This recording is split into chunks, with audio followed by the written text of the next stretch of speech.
What's up, everybody? How you doing? This is Carlos, your friendly neighborhood fire sprinkler guy. So I'm here with my good friend Jeannene with Summit Consulting. Hi, Jeannene. Hey, how are you? Pretty good in yourself? I'm great. We're at a great event, aren't we? We sure are. So let me ask you a question. What do you think of? Now, you've been teaching a class at this FFSA / NFSA Tagging for Success class. So tell me, how's that experience been for you? I love it. Can I tell you that it's my favorite thing that I do, actually?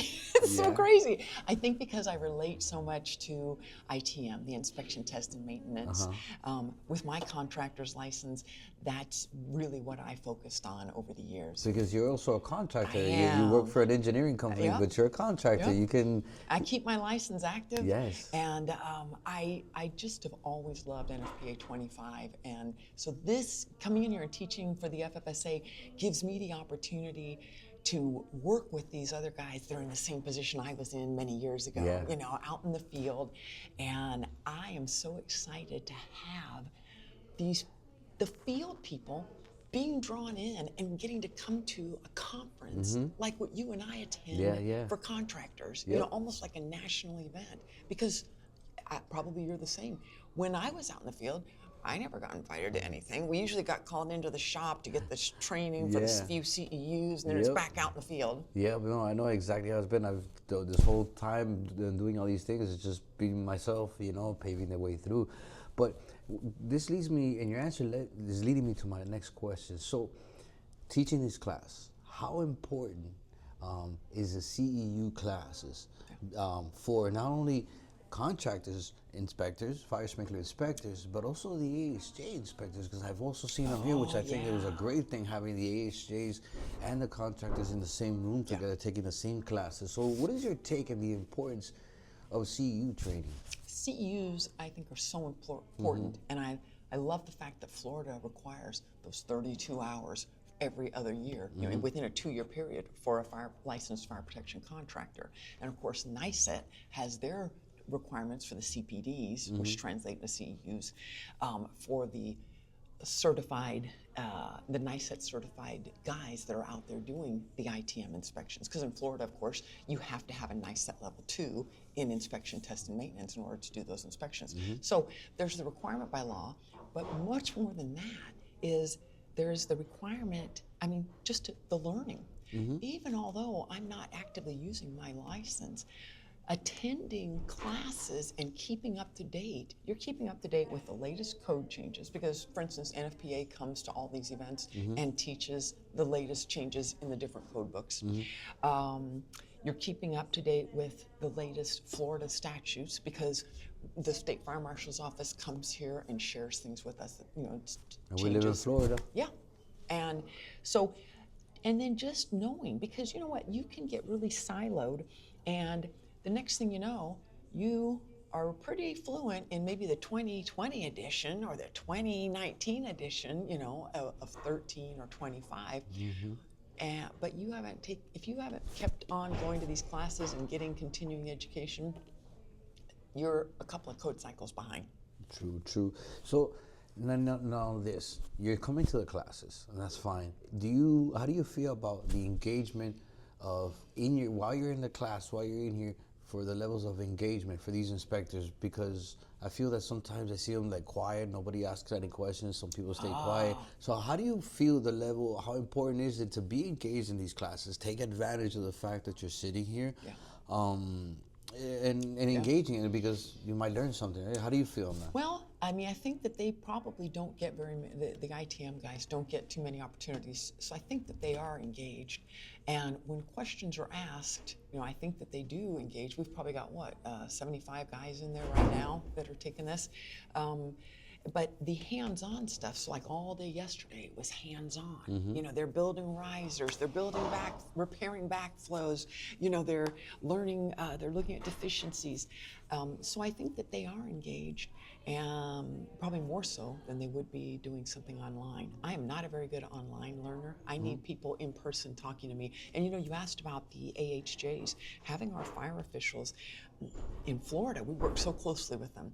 And having them come to these classes, and sometimes they're not getting a CEU, maybe it hasn't been approved for the fire department. Most of the time I think it is, but for the fire officials to be here rubbing elbows with our field guys, with our licensed fire protection contractors, with the association, it lets them know that we care, we're involved. It gives us the opportunity to have lunch together, breakfast together, and talk about things. And I think that it helps to alleviate a lot of times. I've been on both sides. I've been an assistant fire chief, and I've also been a fire protection contractor, a guy out in the field. And oftentimes we have the two silos. It's like the AHJs are thinking they don't care, they're just money hungry, they just want to pass for their customer. And then the the ITM guy is thinking they don't even know what they're doing, or they don't ever come around. And I think when you meet somebody, you build that relationship, and you start breaking bread together, you start conversing, and you start understanding each other's situation much better. Yeah, good point, very well said. And with that, Jeannene, let me ask you, how, being an inspector, being out on the field and having different areas of expertise, seeing the fire sprinkler system in different versions, from being an AHJ, from a contractor, from engineering, what is one of the main mistakes that you see inspectors make out on the field? Oh, wow. I don't get to see their reports and so on, so I don't really know. I don't ride with them, so I don't really know anymore what they're doing right and wrong. What I can tell you from teaching this class, and the portion that I teach, is where we have photographs of a deficiency, and then we say, what's the deficiency? And find it in the code book. Find the where that is in the code book. And so it's so fascinating to see the discussion, how one ITM guy, inspector, says that there's nothing wrong with it, and then one says, no, there's definitely something wrong with it. And then sometimes you find out, hey, they're in different editions of the code, again, working from an old code, or you find that there's a misinterpretation of the code. And again, a lot of times, people that they don't have time to maybe get into the annex material. They don't get the opportunity to go to these classes and hear professionals with experience talk about the code, the annex material, and observations. So I think that's what I found also is that the young people are, when I started out in the field 21 years ago, we didn't have cell phones. So I wasn't looking stuff up on the internet. I had a paper book, and I was looking it up in the book. And it was such a struggle for the first year or two. And then you started to understand, your brain starts to wrap itself around the way NFPA writes things and the way codes are laid out. So it takes a while. Unfortunately, our young people have had the internet the whole time, so they haven't had to figure out how the code books are laid out. I hand them a code book, and they often don't know how to find an answer. And then I watch them struggle, and I go, oh, maybe the code book isn't written easy enough. It is hard to find that answer. So that's, to me, the big challenge right now. So sometimes it's not just being able to understand the code, find the code, but comprehend it once you find it. Yes. That's okay. Yeah, that's good. Yep. That's good. You and I may look at a deficiency and have two different opinions. I had a differing opinion with Vince, the authority on NFPA 25 yesterday. So yeah, but that's the whole point of it, and that's one of the things why these conferences are important, because we get to dialogue, we get to converse on these things. And I got a chance to speak to Vince, very very cool guy. He sits on the board of the NFPA 25. That's pretty cool. So now, with all this that we've been talking about, especially how we learn the code book and learn how to read it, with technology and all this improvement, where do you see this industry in your eyes 5 to 10 years from now? Oh, wow. I think that we, obviously AI is going to be incorporated in some way or ways. It already is. And I see remote testing being incorporated and improved on. I don't see the replacement of ITM guys, of guys going out and doing the hands-on inspection. Right. It's gonna be a combination. And probably the code books and how we look things up on the internet within the code books maybe it's got to become better, because I don't think that the young people are going to be looking in those code books. Should it be better, or do you think it's just faster and easier to access? Because like you said, sometimes you'll be out on the field and we actually physically have to look for the code books. Because one point that Vince had brought up, which is true, typically inspectors, they only look at the code books when it's time to argue for something. True. So he made a very valid point, which is, being able to always be familiar and be comfortable with that book. And I think AI, for some people might be a little uncomfortable, AI might help them access that information a little bit better. So it's got its, I think it's got its pros and its cons, but I hope that, it doesn't minimize the integrity of our inspections. So I think that's also, I think that's something that's going to be based on the individual, my personal take on it. So how do you feel and how important is it for a company or for a brand to really invest in knowledge and training, hands-on training for their guys, whether they're inspectors or not inspectors, or just techs out on the field? How important do you think? And we're gonna say continuing education because we're gonna call it that, but let's not put hours on it. How do you feel if it was continuing education for even techs out on the field? I think that continuing education, if you're gathering together in a group, there's the whole benefit of the camaraderie and the building of relationships and spending time with other people. As an older person, I think that that would be a real benefit for the younger people, because I think that younger people spend a lot of time on their devices and maybe less time interacting one-on-one. So I think having that one-on-one time, it also gives the employer a chance to possibly spend time one-on-one with their field people.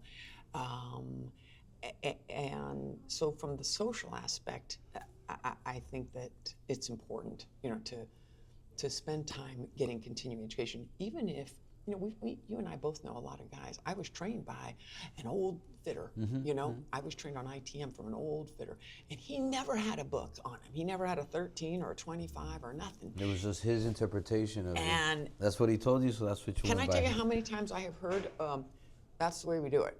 I mean, that's just the answer. I was like, oh, really? And he goes, yep, that's the way we do it. But there was never any backing it up with the code. So never a reason why, huh? Yeah.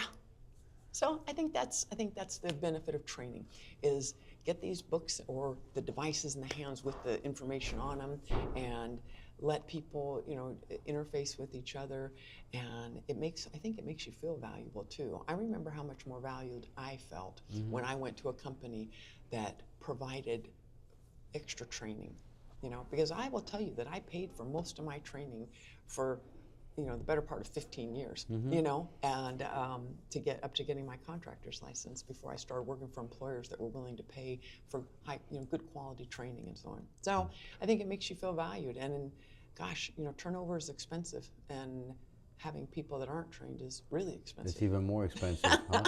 So, Jeannene, I have a question for you.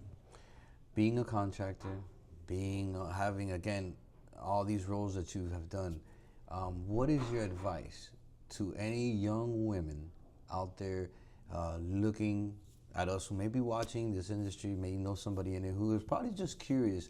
How do you feel? Any words of encouragement if they're kind of hesitant because they've seen a lot of males in this industry? Any word of advice, any word of encouragement that you might have for them?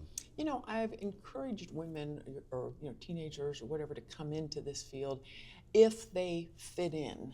I'm not encouraging women that want to. No, but if they're curious and if they're Yeah. curious about it, but they're hesitant, and say they have a brother or somebody, and they're like, you know what, I kind of like what they do, but is there more to it than just hanging pipe? Exactly. And I think that if you're, what I've always told girls is, this is a great industry. It's full of men, I feel, that are very respectful. I've been in a few different industries, including white collar, and I'm treated with much more respect in this industry than any other, and just the kindness and the professionalism.